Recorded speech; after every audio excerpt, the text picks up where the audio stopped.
Actually, sa tinuod lang, normal nga reaksyon, no? Medyo, po kami, apektado. Kasi siyempre, the whole department is being, murag ginatudlo ba. Pero, I'm sure na kana siya nga mga problema is isolated na siya, no? Isolated na siya. Kay, diri sa ato, we could assure our mga end users nato nga kanang ato mga projects are implemented properly, no. Ginasunod nato ang approved plans and specifications, and during project implementation ang among mga project engineers kinasiguro gid ako nga naa diha, no, to check para ma-check nila kung tama ba, especially the materials nga gina-incorporate sa atong mga projects. May supervision. Yes, may supervision gina siya. Even kaning mga kuan mo na murag culture namon ni siya diri nga kung naay mga buhos, especially mga buhos, concrete works, ang among mga inspectors na agyud bisag gabi, no, para ma-check nato masigurado. So isa po sa ginakuan ako diri sa Port Sarangani is ginapasalamatan po nako akong mga, aside from the project supervisors, mga naga-supervise, ang among inspectorate team, I'm very lucky nga medyo stricto gid sila. So, kung may request man for payment, kana siya ginakatuan gina nila. Especially for first billing and final billing, to assure nga ang accomplishment nga nabayaran nato is talagang na-validate nila. No? So, as of now, medyo confident kami na wala tay problema. Actually, several agencies have already inspected our projects. So, wala man sila nakita nga mga siguro na alay mga minor, pero dili po siya nga concern din nato na Pero kamo nga mga district engineer, sir, wala kamo gipatawag dito sa Macau? Wala pa, as of now wala pa. Ang gikuan lang sa MOA is the submission of kaning consolidated reports, no, na pertaining to all projects under flood control nga gi-implement mo apart from 2022 to 2025. So nasubmit na namo na siya 2 weeks ago pa yata. Okay, so wala problema sa aton diri sa Sarangani? Wala tayong problema. Hopefully, wala kita maging problema, no? Muna yung ginagawa na mo. Gina-assure na mo. Kung may mga kwan man, especially, dili maginatamiwasan usay during project implementation, may mga kwan nga, may mga minor na mga defects, so ginapakorek nato na siya. May mga district engineer, sir, nga sa sa investigation, posible ko kasuhan, ano ni sir, hindi man tanan affected sila? Actually, dili gid sa tanan, no. Sa mention kaina, isolated din siya.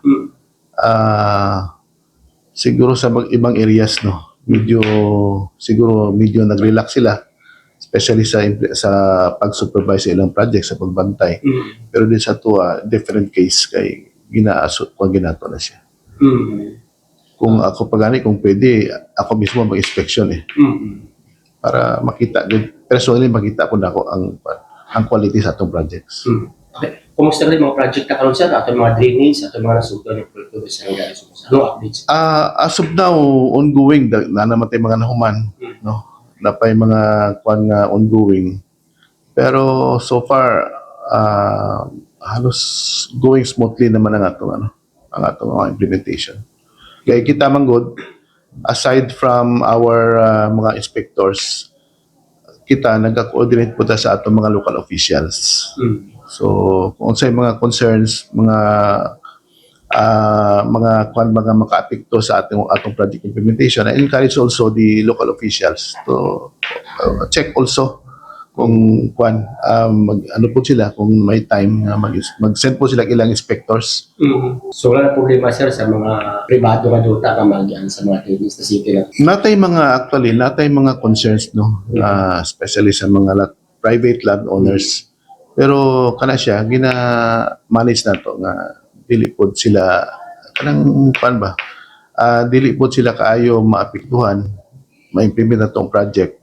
Kanang we conduct dialogue, no, and coordination, not only with with the owners, pero we involve the local officials, the barangay, para ano gid siya. Kaya din sa Kawas, sir, murag nasugdan na din sir. Anong update sila, sir? Ano matapos, sir? Ang Kawas, actually na kuha na siya, no, medyo may gamay nga delay kay nagka-problema pa dira sa ownership sa kwan sa ano sa atong waterway, pero na way coordinated with the landowner, na-resolve na namo ang problema. So na may mga win-win na solution nga nakuha dira. Kaning nga project, we expect na makatabang nga makuha ang problema sa flooding diri sa especially Ladol and Kawas.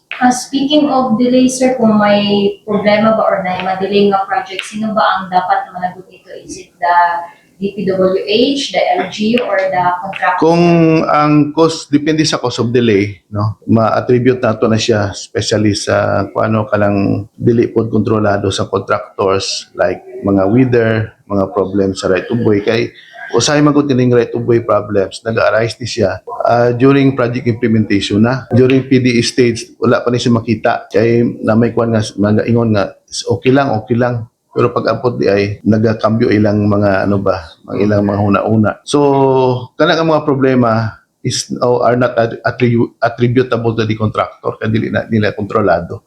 So natay ginahimo ana nga mga kuan, mga suspension of work, no, and then extension of work. Pero kung ang delay is caused by kulang sa tao, kulang sa financial, kulang sa equipment, so kana siya fault gina sa contractor. That is already subject to kung natay ginakuan nga mga limits, no, sa negative slippage nila. So natay mga corresponding nga mga mga penalties. Especially kung dili gid nila mahuman at the expiration, natay gina-impose nga mga liquidated damages. Bali ginabawas ni siya sa ilang nga mga billing. Depende sa kadakuon sa works nga na bilin o sa number of days nga na-delay siya. So natay computation na. May sisimo sa tanan, sir? Tanang katawan. Sa tanang katawhan, siyempre, no, ang DPWH is really trying, no, na makapagbigay ng tamang serbisyo. So sa mga naririnig ninyo ngayon, sa mga nadunggan, especially sa social media, unta kanang maging kwan punta, no, magki-considerate punta kay makita mo ninyo nga ang among distrito is doing its best na mahatag ang tama nga projects, no, sa atong probinsya, especially that si ginabantayan po ni Congressman Steve. Ang ginakuha nga dili na ako makalimtan sa word ni Congressman Steve is ano siya, let's implement good projects.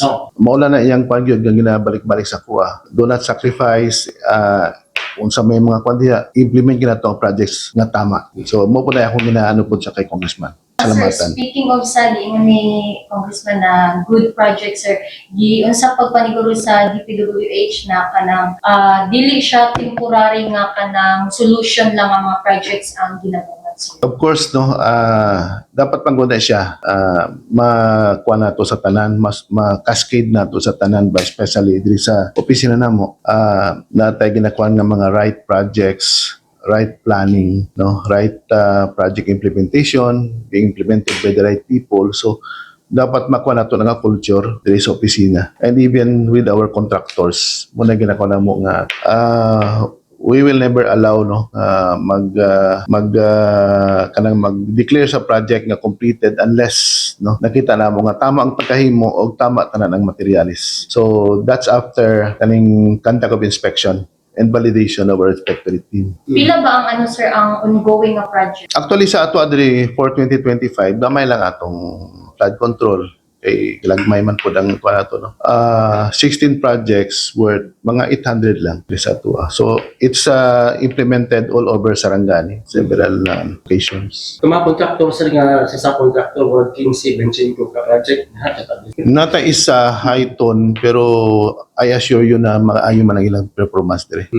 Dila kontraktor nga sir ato adre sir. Daghan ta contractors dire. Actually, di na ko kaila sa mga contractors man good. Pero every project, sir, iba-iba ang contract. Oh, kay actually gina-bidding man na siya. Actually natay bidding karon makita man niya dagha kay diha. Yes. And we do not associate with them during bidding kay dili ta gusto nga. Wala tay contact sa ila.